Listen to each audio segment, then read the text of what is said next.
ایک زمانے کی بات ہے، ایک خوبصورت ریاست کے کنارے ایک گھنا اور پراسرار جنگل تھا۔ اسی جنگل کے بیچ ایک چھوٹا سا گاؤں تھا جہاں علی نام کا ایک غریب مگر ایماندار لکڑہارا رہتا تھا۔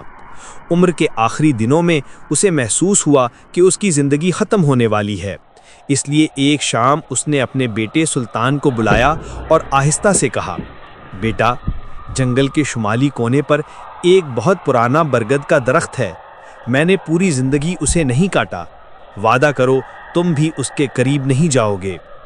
یہ کہہ کر علی نے ہمیشہ کے لیے آنکھیں بند کر لیں۔ مہینوں بعد سلطان لکڑیاں کاٹنے جنگل گیا، وہی برگد اس کے سامنے کھڑا تھا۔ سلطان نے سوچا، یہ تو عام سا درخت ہے، اس سے بہت لکڑی مل سکتی ہے۔ اس نے کلہاڑی اٹھائی اور اس پر وار کیا، لیکن اگلے ہی لمحے درخت اپنی جگہ سے پیچھے ہٹ گیا۔ سلطان نے قدم بڑھایا، درخت مزید پیچھے ہٹ گیا۔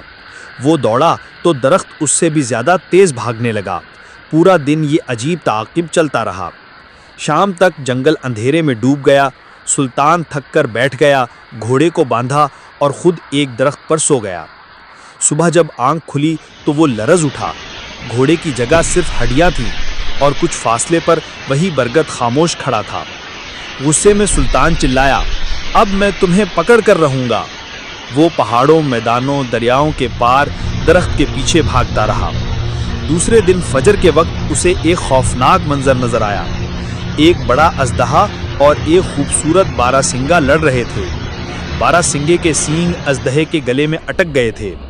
بارہ سنگا چیخا، مجھے بچاؤ، میرے سینگ کاٹ دو، میں تمہاری عمر بھر مدد کروں گا۔ اژدہا بھی بولا، میری مدد کرو، میں تمہیں مالا مال کر دوں گا۔ سلطان نے فوراً بارہ سنگے کے سینگ کاٹ دیے۔ اژدہا نے اسے نگل لیا اور سلطان کی طرف مڑ کر بولا، تم نے میری مدد کی ہے، آؤ میں تمہیں ایسی دولت دوں گا جو پوری نسلیں یاد رکھیں گی۔ اژدہا اور سلطان آگے بڑھتے رہے۔ جلد ہی وہ ایک نیلی جھیل تک پہنچے۔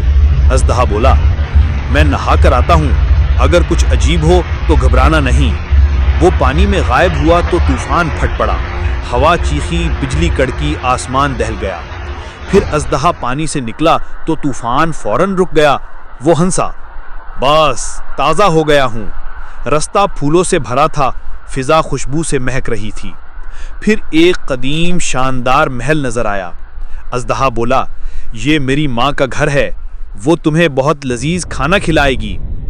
سلطان نے کہا، مجھے بھوک بھی بہت لگی ہے۔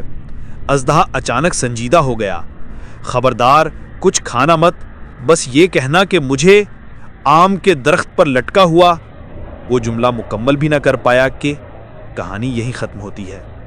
اگلا حصہ اس سے بھی زیادہ سنسنی خیز ہوگا۔